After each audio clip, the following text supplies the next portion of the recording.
Good morning, people. Good morning, Thriving Warriors. Today is Monday, October 2nd, 2023. Here we are in Pahrump. It's about 6 o'clock, maybe just under 6 o'clock. What do we say? 5:58.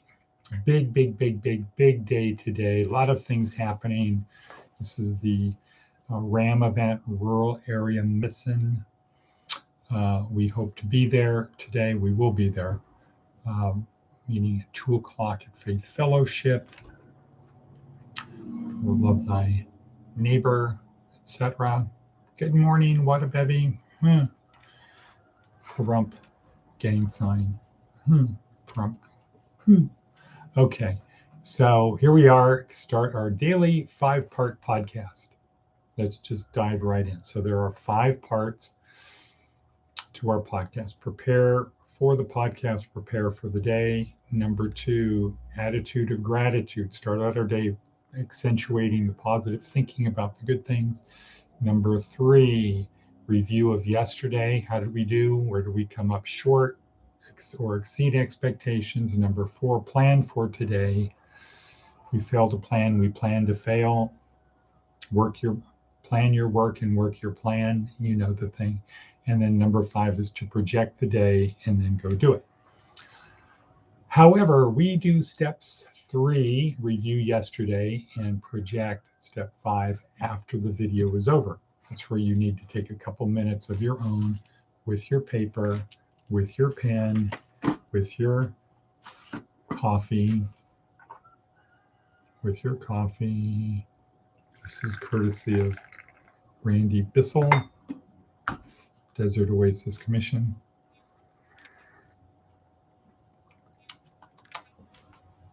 Not too shabby. Pretty good. Pete's Coffee. With your coffee, do step 3, do step 5. 3 is to project. 3 is to review yesterday. Where did we come up short? Where did we exceed expectations? What did we learn? The idea is to use the previous day as a learning experience. Nothing more, just a learning experience. Okay, cool.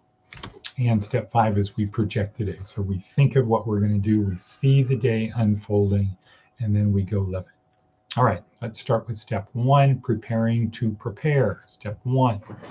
And we do a breathing exercise. Once again, we'll do the Professor Huberman from Stanford breathing technique, double inhale.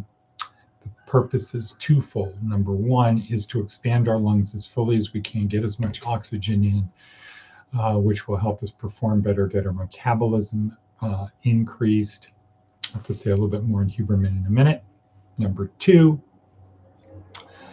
the exhale is a long, slow exhale, and we can put an audible sigh in there to help even more release stress and anxiety by reducing cortisol. So it looks like this.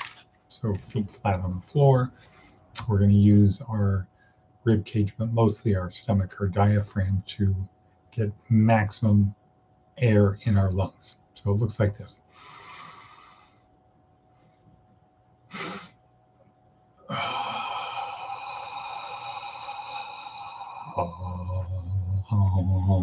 You can add that on too if you want.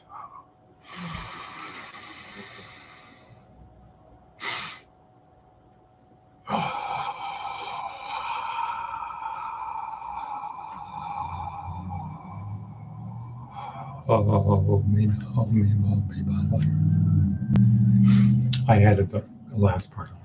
The meditative Indian sounds, I added on myself. Probably wouldn't hurt, might not help. But when you do that double intake, you actually feel it. So cool. Step 1 over. Step 2, attitude of gratitude. A 3-part process to get us focused on the positive, the things that we are grateful for. So the first thing you do is you write in your book, I'm so happy and grateful now that. I already wrote it in my book. I'm so happy and grateful now that blank. Step 2, we turn it into a question. Why? Why do we turn it into a question? Because our brains are designed to solve problems. Having said that, you may notice that in these podcasts, and generally whenever I'm helping people learn, I don't teach, I help people learn. When I'm helping people learn, I ask questions. Why? Like that. Why? Why do I ask questions? Because our brain has evolved to solve problems. And an easy way to solve a problem is to ask a question, because now you've got something to engage your brain on. So we start, I'm so happy and grateful now that, turn it into a question. That's step 2, turn it into a question by saying, what am I so happy and grateful for right now? What am I so happy and grateful for right now? Then step 3, turn my attention inward, focus on the different voices in my head, and I'll notice things start popping up like popcorn, or maybe they scroll up like a movie credit. There's this one, here's this one, or maybe they come across like a ticker tape, or who knows, something else, some other special effect. But so that's what I do. What am I so happy and grateful for right now?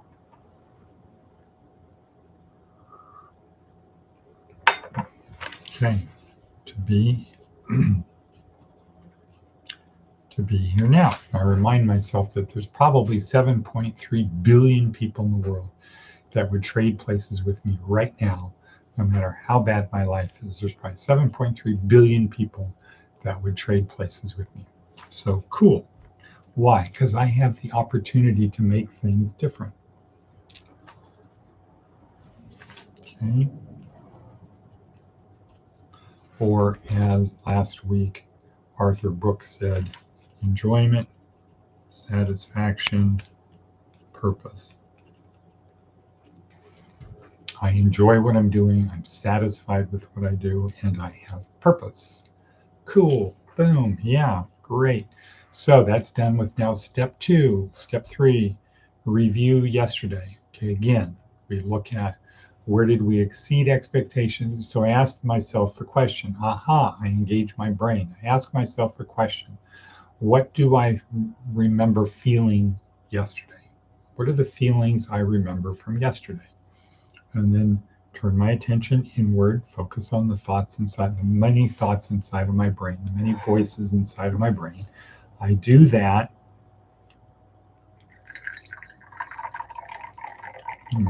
Guess I could have a little bit more water. So I then focus on that. What do I remember feeling yesterday? I do that, and then I notice the highs and the lows, the places where I fell short, the places I exceeded expectations. I use it as a learning process. Okay, that's step 1, 2, 3, 4, planning. Plan our day. Okay, now we look down into our notes. Oh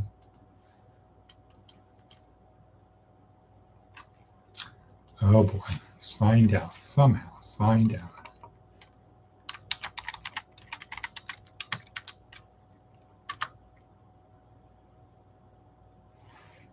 Okay, sign back in. Great. Okay. First thing, planning for the day. Advice from an 80-year-old. Look people in the eye. Okay, cool. Next, just to let you know, this is week 4, day number 1 in our 4-week neuroscience-oriented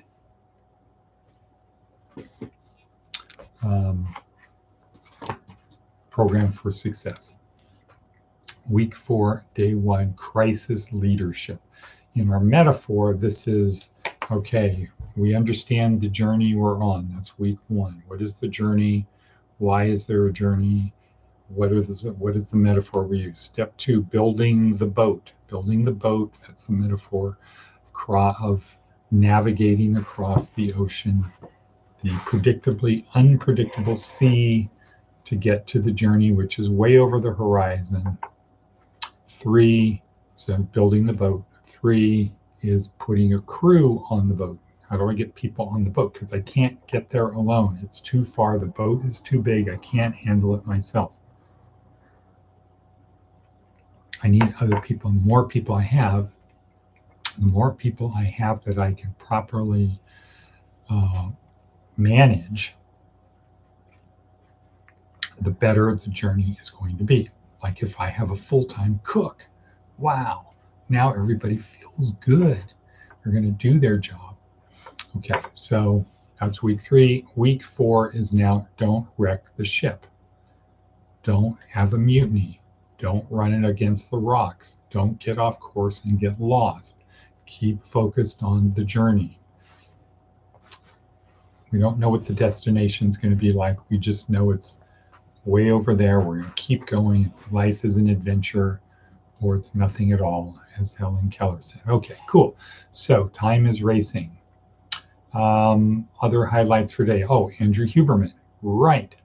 Why? One way to lose weight. So a study was done, I think, in Britain, asking the question, why is it that some people who eat poorly don't gain as much weight as other people who eat poorly?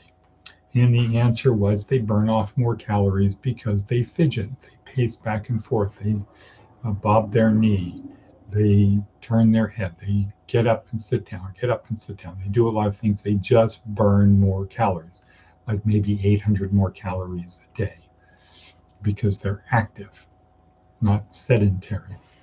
Okay, cool. All righty then. What else do we got on the hit parade? Inc. magazine. Path to lifelong happiness and success comes down to 4 easy choices. Good, cool, great, super. Oh, the motivational video today about discipline. Know your weakness. Okay, we focus on knowing our strengths. Know what your weaknesses are. Don't just try to avoid them. Understand them, work with them, use them to propel you to have more discipline. For example, if I happen to have a weakness for oatmeal raisin cookies, one of the things might be, well, don't buy them. If you're just going to eat them whenever they're there, don't buy them. If they're not around, if you're not anywhere in the universe of oatmeal raisin cookies, guess what? You won't eat them. Another way to do that, though, is to use them to motivate me to have discipline. If I do this, I get an oatmeal raisin cookie.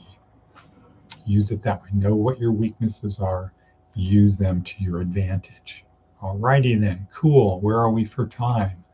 We are at 12:48. Okay, I think that's a good point to wrap up for the day. It's about 6:12. Got to feed the chickens? Probably not. At least check on the chickens, go for a morning walk, then head to RAM, probably leave by about 7:10 to go to RAM to see if we can get set up. So it would be good if Arden were ready to go around 7. That might be too early. So I guess I'll have to reconnoiter there. Maybe take Eric. Maybe, yeah, that might be, maybe Eric, maybe Sophie. Who knows? We'll find out. Got to get Sierra, because the other thing is anybody who's going to not be here at 8 needs to do their UA, and the cups and the sheets and the bags and everything are behind the bar, but that's a different story. So 2 last things to getting from point A to point B, from Someday Isle to Successlandia, from where you are to someplace better. Number 1, act such that yesterday was the only easy day.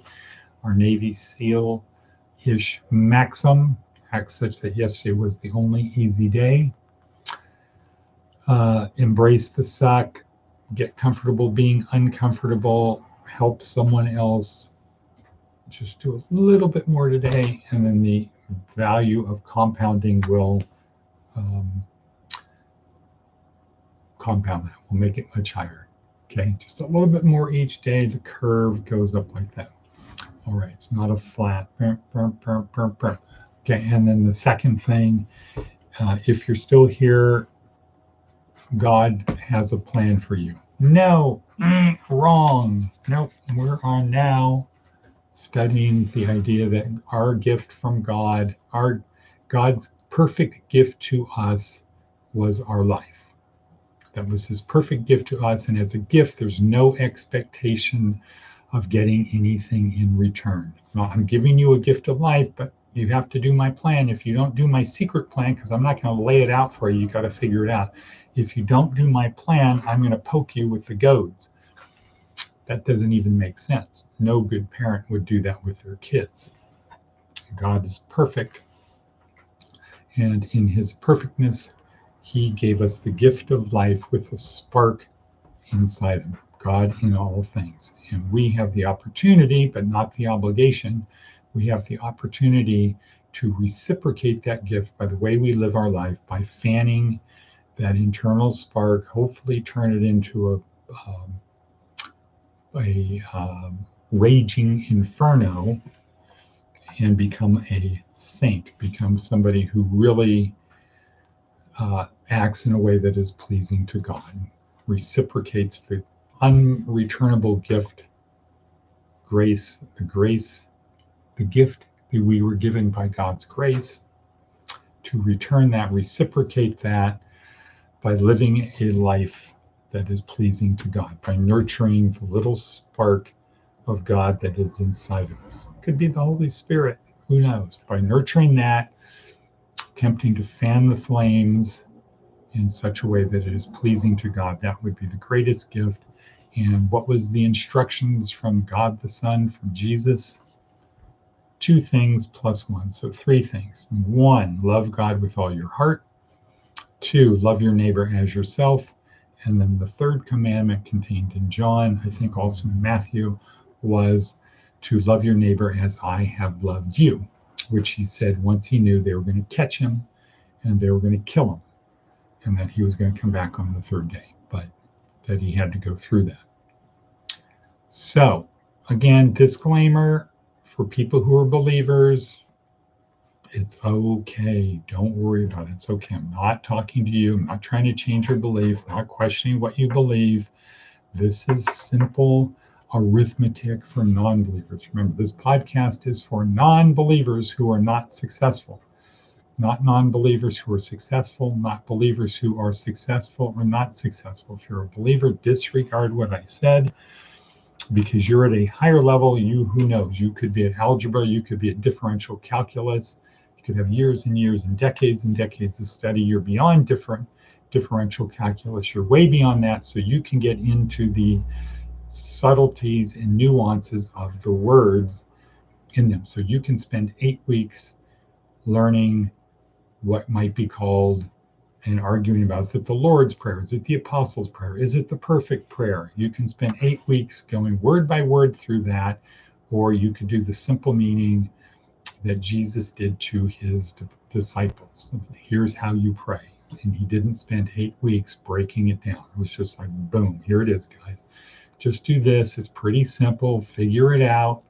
It's in Aramaic. We all speak Aramaic. These are simple words. We know what they mean.